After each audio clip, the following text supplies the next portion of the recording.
వే gold trusted gold buyers మీరు తాకట్టు పెట్టిన బంగారాన్ని విడిపించి ఈ రోజు ఉన్న మార్కెట్ ధరకు కొనబడను. భారత ప్రజలు మర్చిపోయిన ఒక అతిపెద్ద ప్రశ్నకి ఇప్పటికీ సమాధానం దొరకలేదు. దాదాపు రెండేళ్ళైనప్పటికీ సమాధానం ఇంకా ఖాళీగానే కనిపిస్తుంది. ఆ ప్రశ్న ఏంటంటే, ఇండియా పాకిస్తాన్ మధ్య ఆపరేషన్ సింధూర్ సమయంలో కాల్పుల విరమణకు కారణం ఎవరు?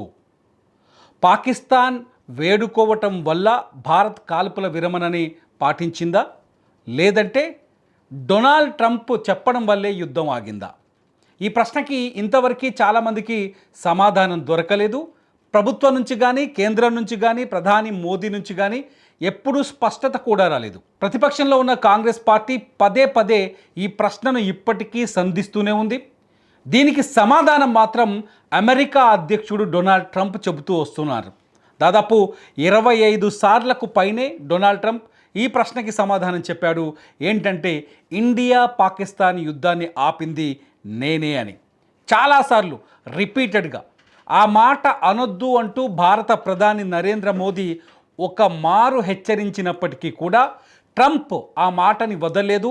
ఇప్పటికీ ఇండియా పాకిస్తాన్ మధ్య కాల్పుల విరమణకు నేనే కారకుడిని అనే క్రెడిట్ని ట్రంప్ సొంతం చేసుకుంటూనే ఉన్నాడు. కారణం ఏంటో ఇప్పటికీ తెలియదు. ఇదంతా పక్కన పెడితే ఈ ప్రశ్నకు సమాధానం వెతక ముందే మరొక కొత్త ప్రశ్న ఇప్పుడు తెరపైకి వచ్చింది.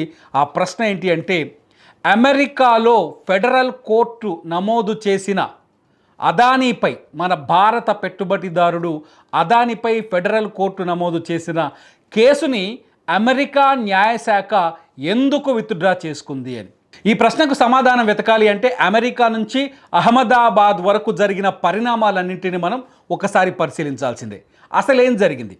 అదానీ పైన అమెరికా ఎందుకు కేసు పెట్టింది అంటే, కేసు పెట్టడానికి ఒక పెద్ద కారణాన్ని చూపించింది అమెరికా. అదెప్పుడు? 2024లో 2024లో అమెరికాలో జో బైడెన్ ప్రభుత్వం అధికారంలో ఉంది. జో బైడెన్ ప్రభుత్వం అధికారంలో ఉన్న సమయంలో ప్రభుత్వంలో ఉన్న అప్పటి న్యాయశాఖ విభాగం, ఎందుకంటే ఇప్పటి అని చెప్పాల్సిన అవసరం ఉంది. అమెరికా న్యాయశాఖ అప్పుడు ఒక రకంగా ప్రవర్తించింది, ఇప్పుడు ఒక రకంగా ప్రవర్తించింది కాబట్టి ఈ విషయాన్ని చెప్పాల్సిన అవసరం ఉంది. అమెరికా న్యాయశాఖ ఫెడరల్ కోర్టుకి ఒక లేఖ రాసింది. లేఖ ప్రకారం కేసు కూడా నమోదైంది. ఏంటంటే, ఎవరైతే భారతీయ దిగ్గజ వ్యాపారవేత్త అదానీ గ్రూప్ అధినేత గౌతమ్ అదానీ ఉన్నారో, గౌతమ్ అదానీ భారతదేశంలోని కొన్ని ప్రాజెక్టుల రూపకల్పన కోసం ఇక్కడి ఇండియాలో ఉన్న కీలకమైన అధికారులు అలాగే రాజకీయ నాయకులకు 2300 కోట్ల రూపాయల లంచాలు ఇచ్చారనేది అమెరికా న్యాయశాఖ 2024లో చేసిన ప్రధాన ఆరోపణ. ఎవరైతే గౌతమ్ అదానీ లంచాలు ఇవ్వటం వల్ల భారతదేశంలో రూపుదిద్దుకుంటున్న ప్రాజెక్టుల్లోకి పెట్టుబడులు వస్తాయి. అవి ఆమోదం పొంది ఆ పెట్టుబడులు ఎక్కడి నుంచి వస్తాయంటే అమెరికా నుంచి వచ్చే అవకాశం కూడా ఉంది. ఎందుకంటే అదే సమయంలో భారతదేశంలో అదానీ గ్రీన్ ఎనర్జీ అనే ఒక ప్రాజెక్టుని అదానీ గ్రూప్ చేపట్టింది. ఆ ప్రాజెక్టుకి అమెరికాలో ఉన్న పెట్టుబడిదారుల నుంచి 1700 కోట్ల రూపాయలు పెట్టుబడిగా ఈ గ్రీన్ ఎనర్జీ ప్రాజెక్టుకి వచ్చాయి. అంటే దాదాపు $175 మిలియన్ ఇన్వెస్ట్మెంట్స్ అమెరికా నుంచి ఇండియాలో ఉన్న ఈ అదానీ గ్రీన్ ఎనర్జీ ప్రాజెక్టుకి వచ్చాయి. అదానీ గ్రీన్ ఎనర్జీ ప్రాజెక్టుకు రావటం వల్ల ఏం జరిగింది అంటే, ఈ గ్రీన్ ఎనర్జీ ప్రాజెక్టుకి అమెరికా పెట్టుబడిదారులు కూడా డబ్బులు పెడుతున్నారు. ఈ గ్రీన్ ఎనర్జీ లాంటి ప్రాజెక్టులను ఏర్పాటు చేయడంలో భారీ ఎత్తున ముడుపులు ముట్టాయి. అధికారులు అట్లాగే రాజకీయ నాయకులు డబ్బులు తీసుకున్నారు. ఈ డబ్బులు తీసుకోవడం వెనుక పెద్ద దురుద్దేశం ఉంది. కాబట్టి ఆ పెట్టుబడిదారులు ఎవరైతే అమెరికా వాళ్ళు ఉన్నారో వాళ్ళు కూడా నష్టపోయే ప్రమాదం ఉంది. వాళ్ళ ప్రయోజనాల్ని, ఆర్థిక ప్రయోజనాల్ని దెబ్బతీసే ఆ ప్రభావం ఉంది అనే ఉద్దేశంతో ఖచ్చితంగా అదానీ ఇచ్చిన లంచాలపైన, ఈ 2300 కోట్ల రూపాయల లంచాలు ఇచ్చారు కదా, ఈ లంచాలపైన ఖచ్చితంగా విచారణ జరిపించాలంటూ అప్పట్లో జో బైడెన్ సర్కారు ఆధీనంలో ఉన్న అమెరికా న్యాయశాఖ ఉందో ఆ న్యాయశాఖ ఫెడరల్ కోర్టులో కేసు నమోదు చేసింది. ఈ కేసు పైన విచారణ కొనసాగుతూనే ఉంది. ఇదంతా కొనసాగుతున్న తరుణంలో అమెరికాలో ఎన్నికలు వచ్చాయి. మళ్ళీ బైడెన్ ఓటమి పాలయ్యారు. ట్రంప్ భారీ ఎత్తున మెజార్టీతో విజయం సాధించాడు.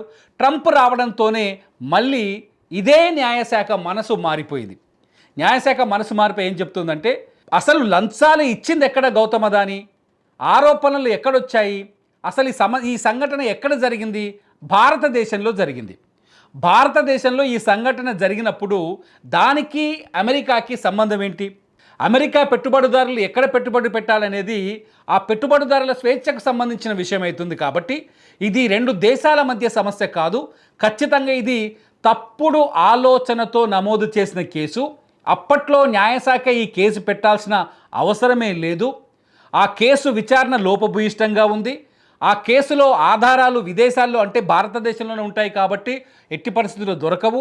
దీనికి తోడు భారతదేశంలో ఉన్న ఎవరైతే అధికారులు ఉన్నారో ఆ అధికారులు జరిపిన ప్రాథమిక విచారణలో ఎటువంటి లంచాల పంపిణీ జరగలేదని తేలింది. అదానీ గ్రీన్ ఎనర్జీ ప్రాజెక్టుకి ఈ లంచాలకు సంబంధమే లేదు, ఉన్నా మనకు అవసరం లేదని ఇవాళ ఏదైతే అమెరికా న్యాయశాఖ ఒక నిర్ణయం తీసుకొని ఫెడరల్ కోర్టుకు ఒక 10 పేజీల అఫిడవిట్ దాఖలు చేసింది. ఈ కేసును మేము పూర్తిగా ఉపసంహరించుకుంటున్నామని. 2024 ఏం చెప్పింది, కేసుని నమోదు చేసింది. అమెరికా పెట్టుబడిదారులకి నష్టం కలిగే అవకాశం ఉంది, అదాని లంచాలు ఇచ్చి ప్రాజెక్టులు తెచ్చుకుంటున్నాడు భారతదేశంలో అని. కానీ ఇప్పుడేం చెప్తోంది, అసలు అమెరికా భారతదేశంలో వాళ్ళు లంచాలు ఇచ్చుకుంటే అమెరికాకి ఏమొచ్చింది, మనకేం నొప్పి, ఈ కేసు నమోదు చేయటం వల్ల రెండు దేశాల మధ్య దౌత్యపరమైన సమస్యలు వచ్చే అవకాశం ఉంటాయి, రెండు దేశాల ఫ్రెండ్షిప్కి సమస్య అయ్యే అవకాశం ఉంటుంది. At the same time America ఇతర దేశాలకి పోలీసుగా వ్యవహరించాల్సిన అవసరం మనకు లేదు, మన పని మనం చూసుకుందాం, వాళ్ళ పని వాళ్ళు చూసుకుంటారంటూ ఈ కేసు పైన వివరణ కూడా ఇచ్చే ప్రయత్నం చేసింది అమెరికా న్యాయశాఖ. దీంతో అదాని పైన ఉన్న కేసుని ఫెడరల్ కోర్టు ఆ న్యాయశాఖ వెనక్కి తీసుకుని ఫెడరల్ కోర్టు కూడా దీనికి అనుమతి ఇచ్చింది. సో ఇప్పుడు అమెరికాలో అదాని పైన ఎటువంటి కేసు లేదని తేలిపోయింది. మనం గతంలో ఒకసారి చూసాం, ఎప్పుడైతే జో బైడెన్ ప్రభుత్వం అమెరికాలో అదాని పైన కేసు నమోదు చేసిందో ఆ కేసుని భారతదేశంలోని రాజకీయ నాయకులకే కాదు, ఆఖరికి మన ఆంధ్రప్రదేశ్లో ఉన్న రాజకీయ నాయకులకు కూడా అంటించే ప్రయత్నం చేశారు. నిజానికి ఇక్కడ లంచాల పంపిణీ జరిగిందా జరగలేదా అనేది పక్కన పెడితే ఈ కేసుని ఎవరైతే అధికారంలో ఉన్నారో వాళ్ళ వ్యతిరేకులకు లేకపోతే వాళ్ళకు ఆపోజిట్గా ఉన్న నాయకులకు అంటించే ప్రయత్నం కూడా జరిగింది. ఇదంతా వేరే కదా. కానీ ఇప్పుడు ఏం జరిగింది, అసలు అదాని ఆ తప్పు చేశాడో లేదో మనకు తెలియదు, అదాని 2300 కోట్లు లంచాలు ఇచ్చాడో కూడా మనకు తెలియదు. ఆ లంచాలపైన విచారణ చేయాల్సిన అవసరం మనకెందుకు వచ్చింది, అమెరికాకి ఏం కర్మ వచ్చింది అదాని పైన విచారణ చేయడానికని అమెరికా న్యాయశాఖ ఇప్పుడు కళ్ళు తెరిచినట్టుగా ఒక నిర్ణయం తీసుకుంది. దీనిపైన చాలా కామెంట్స్ వస్తున్నాయి. అందుకని మీకు మొదట చెప్పా, భారతదేశంలో అసలు ట్రంప్ యుద్ధాన్ని ఆపిండా పాకిస్తాన్ యుద్ధాన్ని ఆపిండా అనే ప్రశ్నకి సమాధానం దొరకనట్టుగానే ఇప్పుడు అదానికి అమెరికా కేసు విత్డ్రాకి మోదీని లింక్ చేస్తున్నారు సోషల్ మీడియాలో. ముఖ్యంగా ఏం చెప్తున్నారు, ప్రధాని మోదీకి ట్రంప్కు మధ్య ఉన్న సంబంధాల వల్లనే ఈ కేసు విచారణ ఆగిపోయింది, మోదీ ఒత్తిడి వల్లనే ట్రంప్ తమ న్యాయశాఖను ఆదేశించి ఈ కేసును విత్డ్రా చేయించాడు. దీనికి బదులుగా అదాని అమెరికాలో కొన్ని $1 బిలియన్ పెట్టుబడులు కూడా పెట్టబోతున్నాడనే ఒక కొత్త ఆరోపణను తెరపైకి తీసుకొచ్చారు. భారతదేశంలో సీనియర్ లాయరు అట్లాగే యాక్టివిస్టు ప్రశాంత్ భూషణ్ కూడా ఈ డీల్ మోదీకి ట్రంప్కు మధ్య కుదిరిన డీల్ అంటూ ఆయన ట్వీట్ చేశారు, మీ ట్విట్టర్లో చూడవచ్చు. అట్లాగే అమెరికాకు సంబంధించిన ఎవరైతే డెమోక్రాట్స్ ఉన్నారో డెమోక్రాట్స్ కూడా కొన్ని కామెంట్ చేశారు. ట్రంప్ స్వార్థ ప్రయోజనాల కోసం అట్లాగే అమెరికాలో అదాని పెట్టే పెట్టుబడుల కోసమే ఈ కేసుని విత్డ్రా చేయించారంటూ అపోజిషన్ జో బైడెన్ వర్గం అక్కడ ఎలిజబెత్ వారెన్ అట్లాగే రిచర్డ్ బ్లూమెంథల్ చాలా స్పష్టంగా కామెంట్ చేశారు. సో ఆరోపణలు సహజమైనవే, కానీ ఎక్కడో అమెరికాలో నమోదైన కేసుని, ఎక్కడో అమెరికా కోర్టు నమోదైన కేసుని అది అదాని పైన పెడితే అదానికి ఆంధ్రప్రదేశ్కి లింక్ పెట్టి కూడా కొంత రాజకీయం చేశారు కదా. ఇప్పుడు వాళ్ళందరికీ నోట్లో వెలక్కాయ పడ్డట్టుగా మారిపోయింది పరిస్థితి. సో డొనాల్డ్ ట్రంప్కి మోదీకి ఉన్న సంబంధం ఎలాంటిదో మనకు తెలియదు. ట్రంప్ ఎందుకు పాకిస్తాన్ యుద్ధాన్ని ఆపాలని చెప్పాడో ఎవరికి అర్థం కాని పరిస్థితి. ట్రంప్ చాలా సెల్ఫ్ డబ్బా కొట్టుకుంటాడనే విషయం అందరికీ తెలుసు. మరి అదానికి ఆంధ్రప్రదేశ్కి లింక్ కట్టి అమెరికా కేసుకి ఆంధ్రప్రదేశ్కి ఎందుకు లింక్ కట్టారో కూడా ఇప్పుడు అప్పట్లో ఈ ప్రచారం చేసిన వ్యక్తులు ఖచ్చితంగా సమాధానం చెప్పాల్సిన అవసరమే ఉంది. ఎందుకంటే సోషల్ మీడియాలో చూస్తే అదానికి మోదీకి దగ్గర సంబంధాలు ఉంటాయి, అదాని భారత ప్రభుత్వం ఏం చెప్తా చేశాడు, ఆ భారత ప్రభుత్వాన్ని నడిపిస్తున్న వారిని అదాని కాపాడుతున్నారని విమర్శలు చేసే వాళ్ళంతా అప్పట్లో విమర్శలు చేశారు. అప్పట్లో ఈ కేసులో కూడా ఏదైతే ఈ అమెరికా అదాని పైన నమోదైన కేసులో కూడా ఆంధ్రప్రదేశ్కి ముడిపెట్టి విమర్శలు చేసేవాళ్ళు కూడా. ఇప్పుడు ఏం జరుగుతుంది, అదే మోదీకి దగ్గరగా ఆంధ్రప్రదేశ్లో ఉన్న నాయకులు మళ్ళీ దగ్గరగా మారిపోయారు.